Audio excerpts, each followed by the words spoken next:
मौका दिया है। सर, मैं शुरुआत में इस शेर से आगाज करता हूं अपनी बात का कि हमको शाहों की अदालत से तवक्को तो नहीं, आप कहते हैं तो जंजीर हिला देते हैं। सर, ये 3 फौजदारी के कवानीन खुद मुजरिमाना है। ये जुर्म की रोकथाम से ज्यादा हुकूमतों के जराइम को कानूनी शक्ल देने के लिए बनाए जा रहे हैं।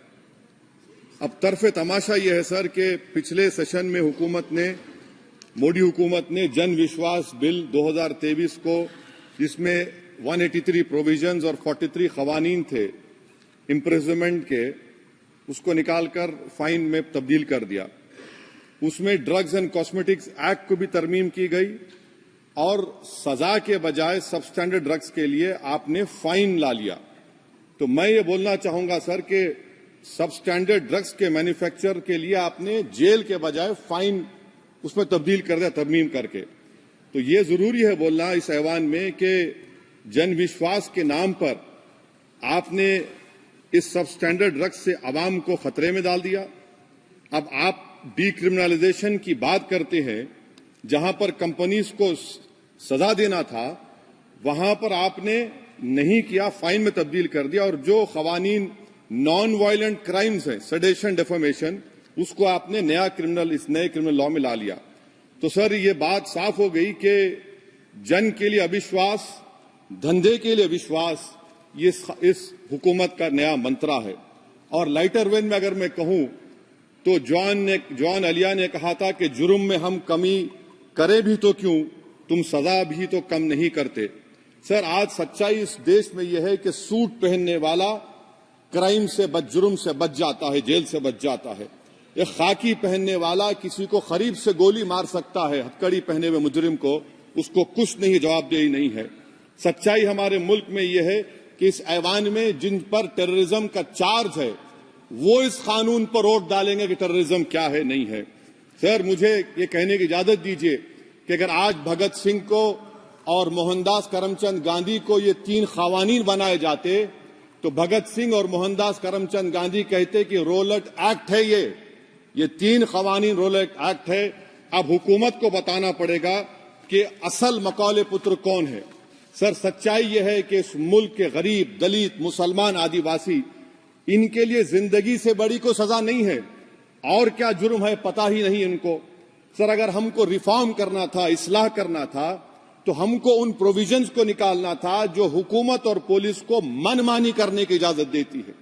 हमको वो प्रोविजंस को निकालना था कि जो मंत्रियों को और पुलिस को ये मौका मिल जाता है लोगों को सालों जेल में रखने का, उन पर कोई जुर्म पर साबित नहीं होता। हमको ये करना चाहिए था कि जो प्रोसिक्यूटर होता है वो फैब्रिकेटेड एविडेंस डालकर ताकतवरों को अपनी ताकत की बुनियाद पर उनको छूट दे देता है। हमने वो काम नहीं किया। आज हमारे वतन अजीज भारत में सबसे ज्यादा अंडर ट्रायल अगर कोई है जेलों में तो मुसलमान, दलित, आदिवासी हैं। सर, इनका कन्विक्शन रेट देख लीजिए आप।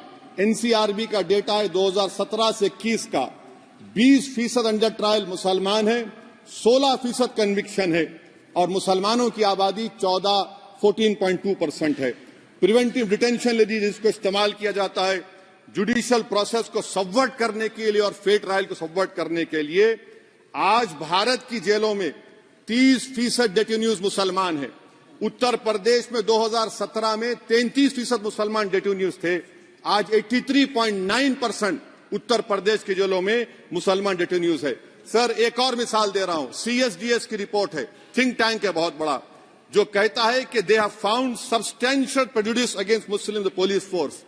Bihar, Maharashtra, Uttarakhand, Jharkhand, 2/3 of the surveyed police personnel believe that Muslims were more inclined to violence than members of the communities.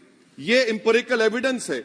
इसी रिपोर्ट में कहा गया कि 35% जिन पुलिस के अहदेदारों का सर्वे किया गया उन्होंने मॉब वायलेंस को नेचुरल करार दिया, खास तौर से उन केसों में जहां पर काउ स्लॉटर होता है। CJPAP का इन्वेस्टिगेशन रिपोर्ट है सर कि कोविड-19 के दौरान जिन लोगों 25% मुसलमानों का अरेस्ट किया गया था, ये बायसनेस नहीं है तो क्या है। मध्य प्रदेश में मुसलमान 7% के करीब है और 21% मुसलमानों का नाम सर एफआईआर में डाल दिया गया था। Sir, project 39A national law university ने उन लोगों का सर्वे किया जिन पर सजाए मौत दी गई। हैरत अंगेज बात यह है कि सर 76% बैकवर्ड क्लास, दलित और रिलीजियस माइनॉरिटी से ताल्लुक था। कितने दलित और एसटीज डेथ रो पर हैं सर? महाराष्ट्र में 50%। कितने मध्य प्रदेश में है सजाए मौत के? 36% दलित और आदिवासी। कर्नाटका में 36%, बिहार में 31%, झारखंड में 30%, गुजरात में 19 लोग जो सजाए मौत के इंतजार में हैं, 15 मुसलमान हैं। केरल में 60% जो सजाए मौत के मुलजिम है रिलीजियस माइनॉरिटीज है। सर, आखिर इस देश में कब तक ये चलता रहेगा कि अनस्पोकन रिजर्वेशन उन लोगों के लिए उनके पास पूरा पॉलिटिकल पावर है और एक अनस्पोकन रिजर्वेशन है दलित, मुसलमान, आदिवासियों के, इनको जेल में रहना पड़ता है? कि आखिर ये कैसे मुमकिन है सर कि आलाजात के जो अक्सरियती तबके के लोग हैं उनके पास सियासी ताकत है, माशी ताकत है, सोशल ताकत है और मुसलमान और दलित आदिवासी जेलों में पड़े रहते हैं? अरे अगर आप 3 कानून लाकर इस्लाह कर रहे हैं तो कौन सा इस्लाह है? आप तो ताकतवरों का रिफॉर्म कर रहे हैं, गरीबों को इससे क्या फायदा हो रहा है? तो जैसा अंग्रेजी में कहा गया था कि the cure is dangerous than the disease. Sir अब आप आ जाइए BNSS पर, क्लॉज 187, डिटेंशन का पीरियड देख लीजिए सर 187(3) में, यानी 15 दिन से ज्यादा आपको मुश्किल है प्रेजेंटली।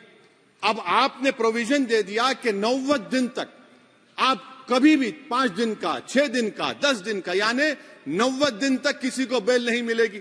और हैरत अंगेज बात यह है कि यूएपीए के कानून में जिसको जेल में डाला जाता है यूएपीए में, 30 दिन के बाद एक सुपरिटेंडेंट ऑफ पुलिस को कोर्ट में एफिडेविट देना पड़ता है कि क्यों आप पुलिस कस्टडी ले रहे हैं जेल से। आपने वो भी निकाल दिया।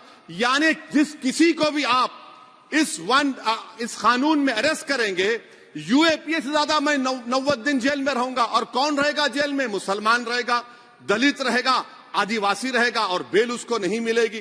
तो ये खुद सुन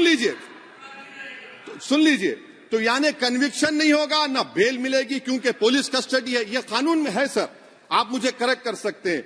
अच्छा, DK बासु के गाइडलाइंस को आपने अडॉप्ट नहीं किया। क्लॉज 53(1)